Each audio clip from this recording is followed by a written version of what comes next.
And what was Mario like to work for? Because he's a remarkable guy. You know, I saw him in Omaha back in May, and he comes over and he shakes my hand and says, "How you doing? What's your best UK idea?"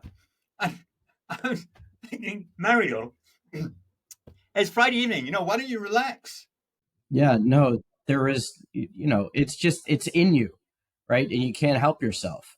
And, the desire to generate a return, which is a nice way to just make money, pervades, I think, most of the successful money managers that are out there. The first conversation they want to have is, what's your largest position?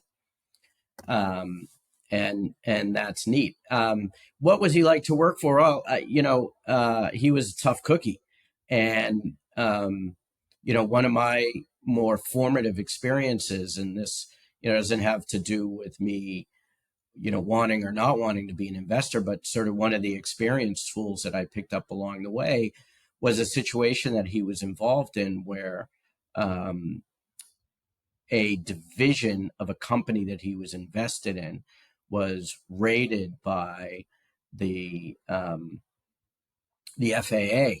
Right, they repaired blades and vanes for aircraft engines.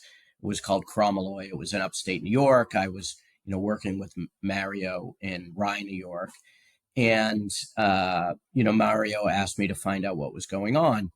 And so I got on the phone and I called investor relations because I was a kid and I didn't know what I was doing.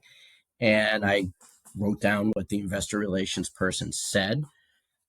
And then I proceeded to walk into Mario's office and say, "Here's what's going on." Of course, he had read the press release, and he proceeded to throw me out of his office, and I'm putting that nicely, and told me to go back to my desk and really figure out what was going on.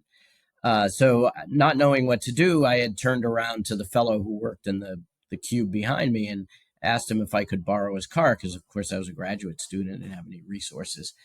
And I drove up to upstate New York, wherever the factory was. This is in the day before Google Maps, right? So you had to figure out how to get there. And so I get up there and I'm in my suit and tie and I walk in, to the factory. And I said to the receptionist, may I please see the manager?